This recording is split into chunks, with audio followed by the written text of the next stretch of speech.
मथुरा में बेटे बहू का अनूठा प्रेम। 82 साल की मां का हथ ठेले पर कराई ब्रज परिक्रमा।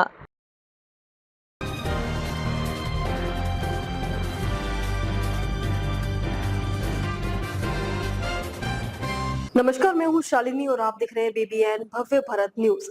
चलिए शुरू करते हैं आज की मुख्य खबरें।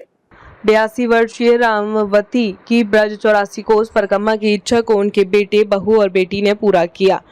वे उन्हें हथ ठेले पर बिठाकर तपती धूप में परिक्रमा करा रहे हैं, जो उनकी अटूट आस्था और पारिवारिक प्रेम को दर्शाता है। आस्था क्या है, यह देखना है तो ब्रज 84 कोस की परिक्रमा में आइए। तेज धूप और तपती धरती पर बढ़ रहे कदम देख खुद पता चल जाएगा। क्या युवा, क्या बुजुर्ग, आस्थावानों का उल्लास यहीं दिखाई देता है। लाखों श्रद्धालुओं को न धूप की चिंता है और न ही उमस भरी गर्मी की। इन्हीं में एक बुजुर्ग है रामवती। 82 वर्ष की रामवती की परिक्रमा करने की इच्छा थी। उनकी इच्छा को बेटे और बहू ने प्रणाम किया, हथ ठेले सजाया और फिर मां को उसमें बैठाकर परिक्रमा को निकल पड़े। ब्रजधाम में आकर रामवती की दुनिया भी भक्ति के रंगों में सजी है। हरियाणा के बल्लभगढ़ क्षेत्र के छायहंसा निवासी रामवती की उम्र 82 वर्ष की हो गई है। कई वर्षों से इच्छा थी कि अधिक मास में ब्रज 84 कोस की परिक्रमा लगाएं, लेकिन शरीर साथ नहीं दे रहा।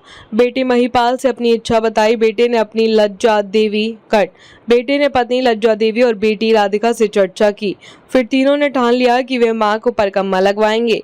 मजदूरी करने वाले महिपाल ने बढ़ई से एक हथठेल बनाई।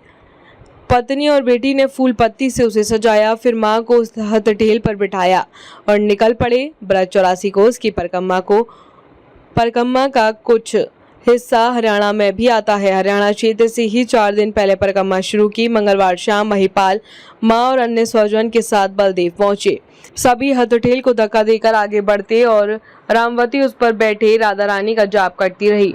खुशी चेहरे पर तैरती रही। श्रद्धा से सजी आंखें ऐसी चमकी कि मानो सब कुछ मिल गया। रामवती कहती हैं कि मेरी इच्छा थी कि जीते जी एक बार हम 84 कोस की परिक्रमा कर लें। बेटे बहू ने ये तमन्ना पूरी कर दी। 10 से 12 दिन में परिक्रमा पूरी हो जाएगी। महिपाल मजदूरी करते हैं। कहते हैं कि मां की इच्छा पूरी करने के लिए हमने हथठेल बनवा लिया। इसी सहारे हम भी परिक्रमा कर लेंगे और पुण्य के भागी बनेंगे।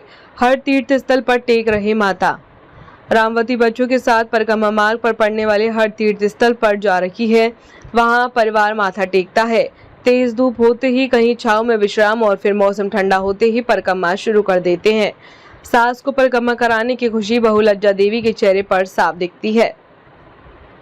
तो अभी तक के लिए इतना ही। मैं शालिनी आपसे विदा लेती हूँ। अगली खबर में फिर मुलाकात होगी एक और खास खबर के साथ। तब तक के लिए बने रहिए बीबीएन भव्य भारत न्यूज के साथ। नमस्कार।